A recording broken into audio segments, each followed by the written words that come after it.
Hi everyone,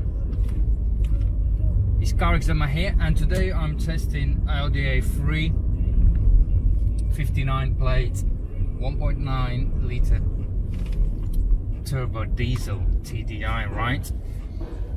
So what's going on over here with this one here? What's going on here, right? It's a basics of the trim with leather steering wheel. It's done 106,000 miles. So what we found so far, the why you need to get an inspection, right, is because you will get like pre-service check or pre-MOT check. Let's put it this way: you will know the car. As you don't know the vehicle, you will have all the information you need about the vehicle, what you're potentially gonna buy, right? So you will know inside and outside of the vehicle. If you go for the premium inspection, you will know everything about the paintwork, on which side it's been painted, where it was resprayed the panel. So you will know that. So that means it's like you own that car for quite some time, you know. So that means you have your own history, you've invested a bit of money, and you know what it is. So this is what you're getting, and therefore you're also getting the information about any potential issues, short-term, long-term, and we're checking the service history, what's been done. So all those issues and the keys, and if they're walking the doors, obviously depends what type of inspection you choose, right? So all those all this valuable information what we can provide you opens a massive door when you're negotiating on a price, right? So obviously it depends on what price range is the vehicle and how, and what sort of condition is the car, right? If the car is in perfect condition and the mileage is low and the price is right, and so on, and there's a little things wrong with the car, highly unlikely you will go down too much. But you invested the money and you know the car is in a good condition, right? So, and you had your portfolio about a vehicle, because you never owned the vehicle, you never maybe driven it, right? And it may be first time you will driven it, or you've driven it for a little bit around the corner, right? And if you're not a car guru, if you're not a car genius, for you it's kind of it's different ball game. You are outside your comfort zone, right? And we will help you to put this right for you. So now I'm going for the road test on this Audi A3, and I will try to see what's going on with this car. So far what I found, it had decent service history on it. It is from the vendor, so they're selling the car. I'm not sure about the price yet. What I can feel, it's a bit high, clutch biting point. The front pad's extremely low. Discs recommended to be replaced.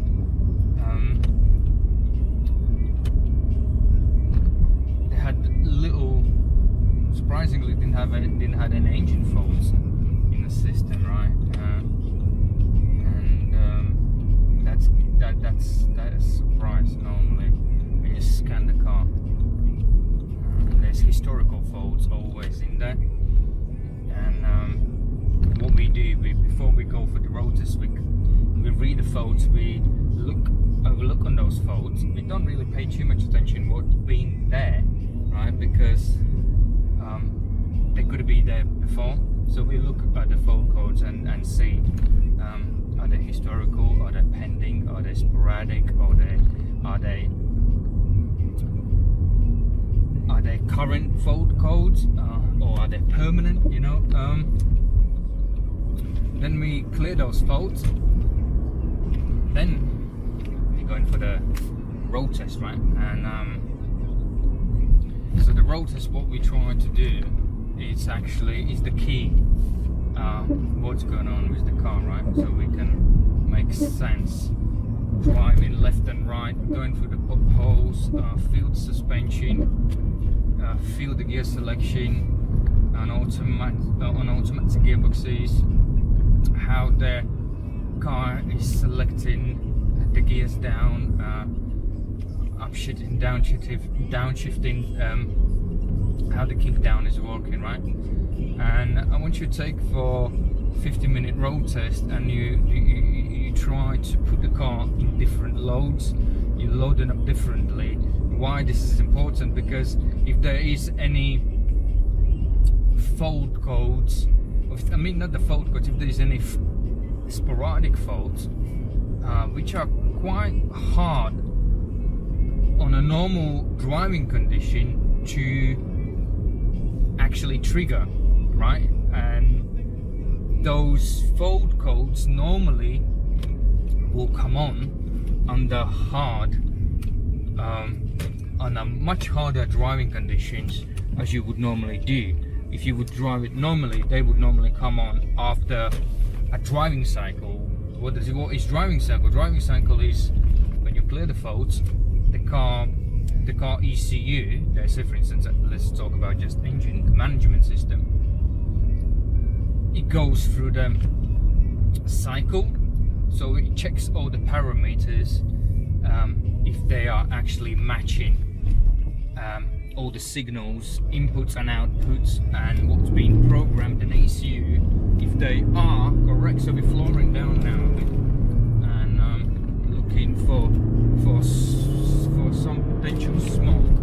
As we can see on this, a bit of blue smoke coming out. So this is how we can find out, are they any engine condition issues, right? Sometimes you could have a DPF issue which is regenerating, and then obviously to sum up that and to find out if it's not that, particularly you can hear a kind of distinctive smell, right? And you can see that, and obviously if it's an oil, right, the oil will have a very distinctive smell, and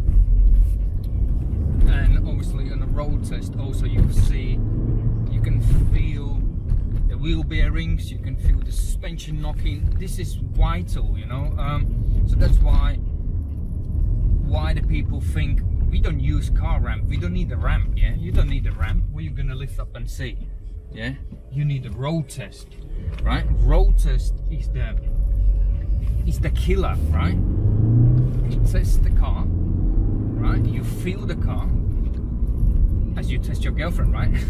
Or you test your husband, or you test your boyfriend, or you talk to your kids. You're finding out the information, right? And so this is the way we finding out information about the vehicle, right? And then once we know what the vehicle gave us back and the way we felt the car, then we actually going under the car, right? And then we checking, you know, because suspension on an older car, right, you might not have knocking noises. You will have a fair suspension arms, fair wear and tear, you know.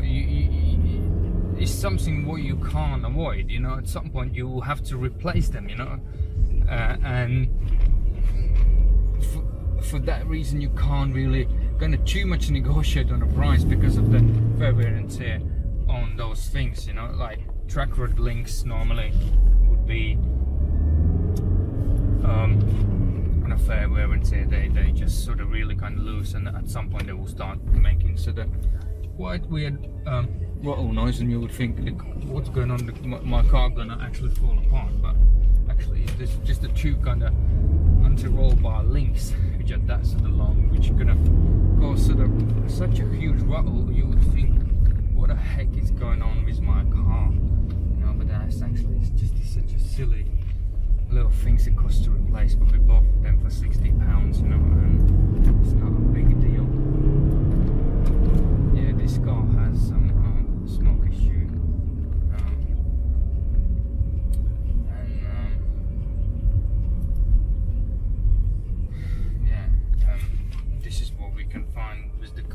gears selecting fine.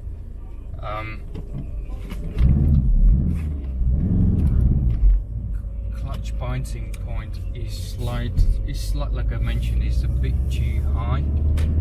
Not too high, but I mean it's high, and it's not slipping yet. Check that.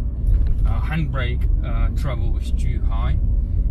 They passed MOT. I mean 2018 on MOT. I forgot a month. They actually advised it, I think, or Matt failed it. I forgot. But now it's again the same problem. You know, I'm just thinking, really, you just done it recently and the same thing. It just sometimes feels like they just they got friends with MOT stations and they don't do things properly. That's the way I feel occasionally when I see some of the few cars. You know, so this car doesn't have road tax, so we got trade plates as well. So most of the competitors they don't have it, right? And well, we try to use them in some instances. Not every inspector will have them at some point, but we will try to get at. But sometimes it restricts that road test, but road test is vital. You know, this is what we do. So we check the horn is working, right? And so I've got 2 minutes left on my road test. I need to get back. And continue. So after the road test, what I'm gonna do, as I found out what I need to find out, I'm happy with the suspension. It's not rattling. For the age and the mileage,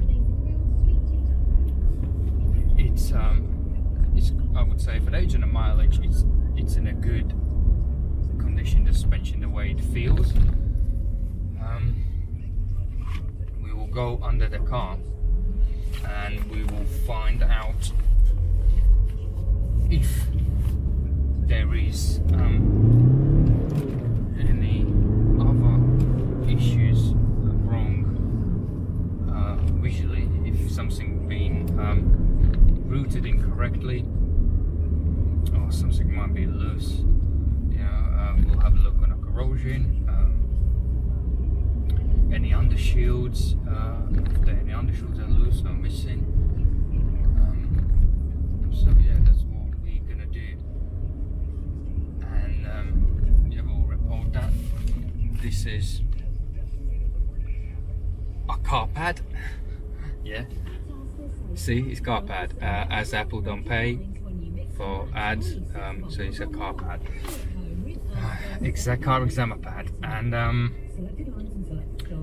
yeah, this is how we test the car. I hope you get some valuable information why the inspection is important, even if you don't was thinking about why would you inspect the car. It's just to sum up why. It's because it will give you the valuable information, as you would had this car for some time, that you would know in and out about a car, what you might do or will need to do at some point in the future.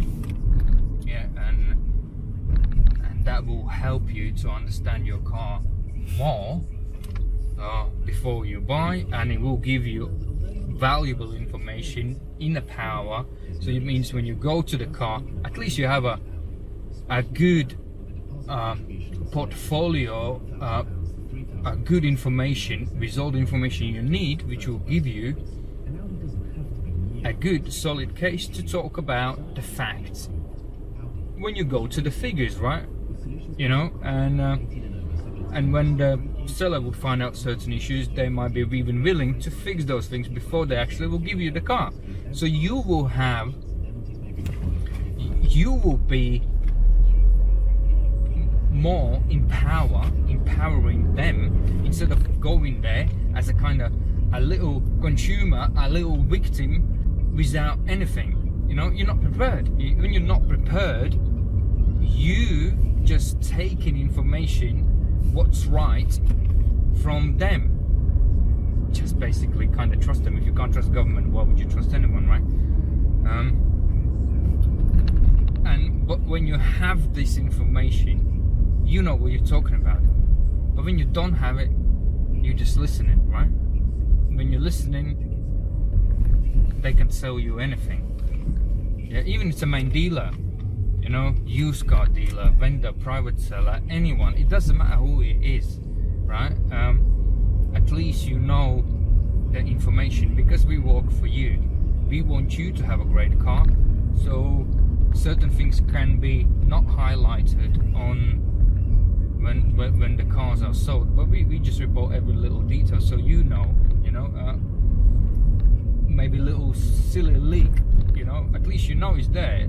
It might be there's nothing to worry about, and there might not be nothing to worry about another 3-4 years, but at least you know at some point in life you will need to be thinking about it, you know. And this is what we do, you know.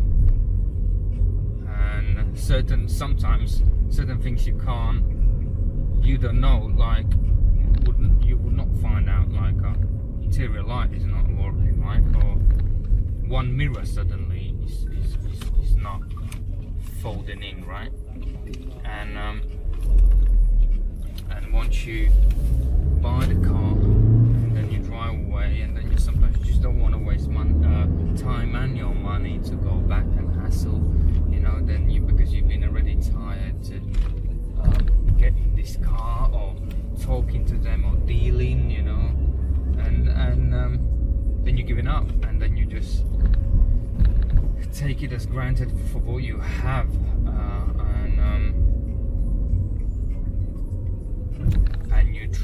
and you might be left with something where you could actually just simply walk away rather and drive something much nicer.